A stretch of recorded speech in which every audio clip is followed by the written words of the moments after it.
Assalamualaikum warahmatullahi wabarakatuh.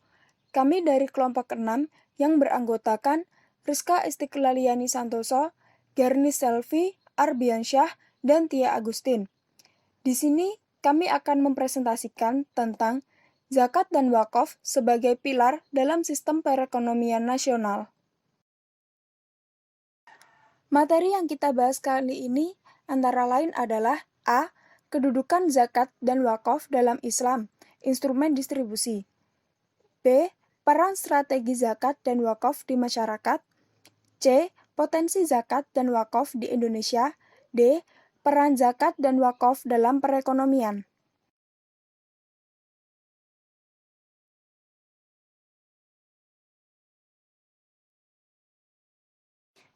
A. Kedudukan zakat dan wakaf dalam Islam. Sistem ekonomi kapitalis memberikan kebebasan kepada individu untuk mengakumulasi kapital tanpa batasan nilai moral, etika, dan juga norma-norma lainnya. Ekonomi Islam tidak membenarkan kebebasan mutlak yang bersifat memperkaya ataupun menguntungkan diri sendiri. Larangan ini begitu nyata dalam surat Al-Hasyr ayat 7. Sistem ekonomi sosialis, Islam juga tidak mematikan kepemilikan hak individu. Hak individu tetap diakui sesuai dengan porsinya, sesuai dengan hasil usaha dan kerja kerasnya. Zakat dan wakaf adalah salah satu instrumen yang dapat digunakan untuk proses distribusi pendapatan. Zakat dan wakaf berbeda dari segi mekanisme pelaksanaan dan aturan. Namun, secara fungsional, esensinya kedua lembaga filantropi ini tidak berbeda dan bahkan saling melengkapi dalam upaya-upaya pemberdayaan masyarakat marginal. Pengalokasian dana wakaf biasanya diperuntukkan untuk sarana atau prasarana yang mendukung kegiatan keislaman dalam bentuk rumah ibadah maupun fasilitas pendukung kegiatan kemasyarakatan dan pembangunan lainnya. Sedangkan zakat dialokasikan untuk kepentingan mustahik atau penerima zakat.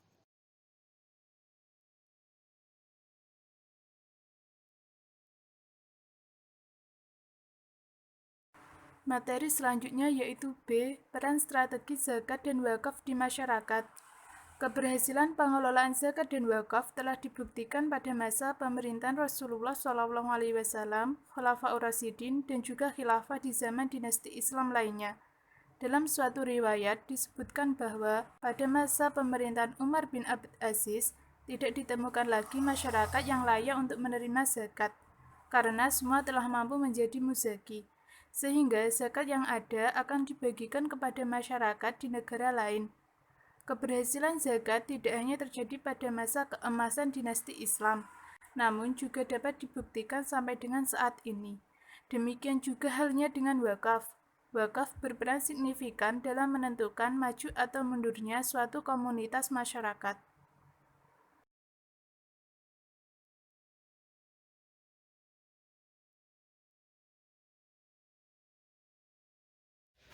Baiklah, untuk materi selanjutnya yaitu C.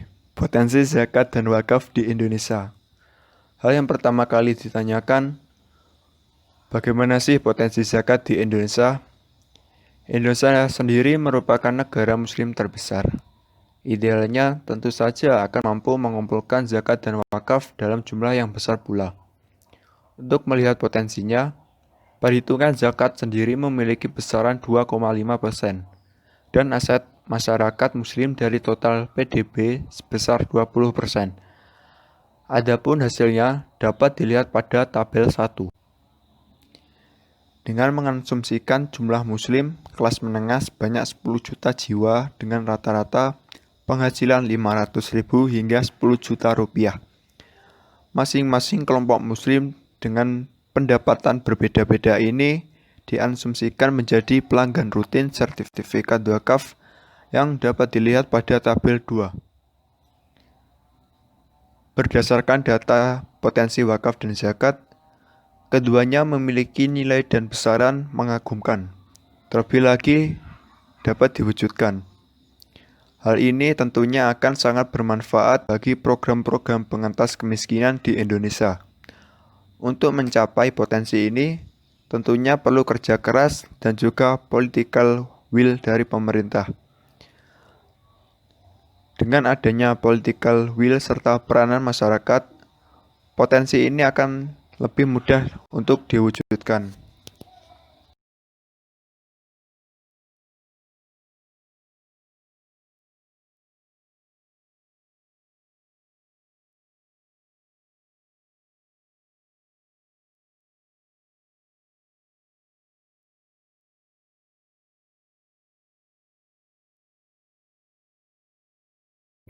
Selanjutnya, peran zakat dan wakaf dalam perekonomian.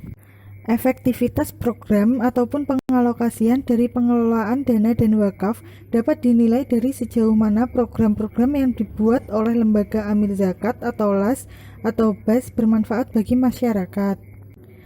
Adanya program padat karya, bantuan pendidikan gratis, dan juga pembukaan akses terhadap modal ini akan berdampak luas dalam sistem perekonomian nasional. Meningkatnya konsumsi dari masyarakat tidak mampu karena dengan ikut sertanya masyarakat miskin dalam sistem pasar, hal ini akan meningkatkan aktivitas perekonomian baik dari sisi produksi maupun konsumsi. Berbeda dengan zakat yang peruntukannya secara khusus ditujukan pada 8 asnaf, maka untuk pengelolaan wakaf diterapkan perlakuan khusus. Hal ini karena aturan wakaf menghendaki adanya keabadian dari harta yang diwakafkan. Kedua institusi ini memiliki dampak yang luar biasa terhadap pergerakan dan pertumbuhan sektor real perekonomian. Kondisi ini bertolak belakang dengan sistem ekonomi pasar yang saat ini cenderung berinvestasi di pasar uang dan pasar modal yang mengakibatkan pertumbuhan semua perekonomian atau problem ekonomis.